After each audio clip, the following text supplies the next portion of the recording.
Kita kembali berdiri di sini bukan untuk peringatan.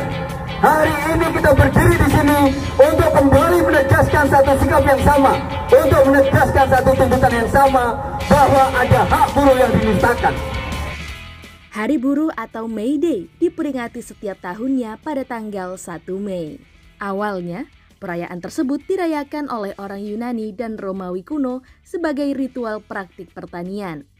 Perayaan tersebut berawal untuk menyambut pergantian musim.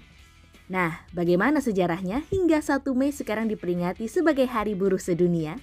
Kisah Hari Buruh bermula dari sebuah unjuk rasa pada 1 Mei 1886 di Haymarket, Chicago, Amerika Serikat. Saat itu, sekitar 30.000 pekerja di Chicago turun ke jalan bersama anak-anak beserta istri mereka dan membuat satu kota lumpuh di seluruh penjuru Amerika Serikat. Tak kurang dari 350.000 orang diorganisasikan Federasi Buruh Amerika untuk melakukan mogok kerja. Kaum pekerja tersebut ramai menyuarakan tuntutan bekerja selama 8 jam kerja sehari. Dikarenakan pada kala itu banyak perusahaan-perusahaan yang memaksakan buruh mereka untuk bekerja selama 18 jam sehari. Kondisi tersebut berdampak buruk pada kesehatan hingga berakibat pada rendahnya harapan hidup para buruh. Tragedi di Haymarket berdampak luas. Dari aksi tersebut kemudian diselenggarakan Kongres Sosialis Internasional II di Paris pada Juli 1889.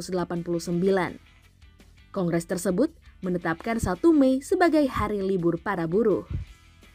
Hal itu kemudian tercatat sebagai perayaan hari buruh pertama kali di dunia. Kini, setidaknya lebih dari 66 negara di dunia secara resmi menggunakan 1 Mei sebagai Hari Buruh Internasional. Sementara, 1 Mei di Amerika Serikat saat ini diperingati sebagai Hari Penegakan Hukum. Sedangkan Hari Buruh akan diperingati pada Senin pertama di bulan September. Sejarah Hari Buruh pertama di Asia terjadi pada 1 Mei 1918. Saat itu, Serikat Buruh Kung Tang Hui Kwan memperingati Hari Buruh Sedunia di Surabaya, Jawa Timur.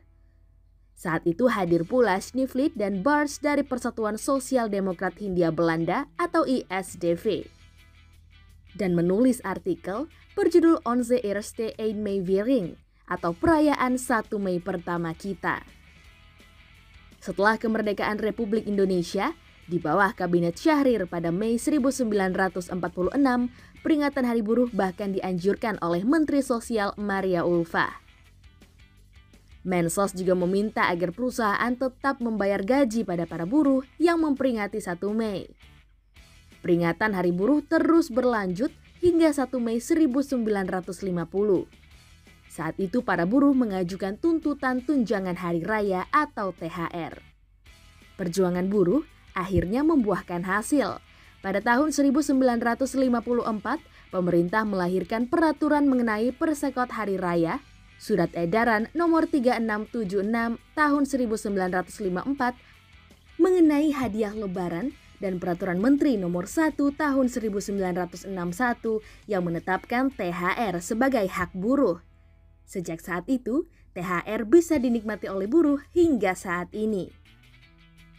Hari Buruh kemudian ditetapkan sebagai Hari Libur Nasional oleh Presiden Susilo Bambang Yudhoyono pada tahun 2013. Hari Buruh diperingati sebagai bentuk perayaan atas kontribusi buruh terhadap pembangunan ekonomi bangsa. Itu dia sejarah mengenai Hari Buruh di Indonesia.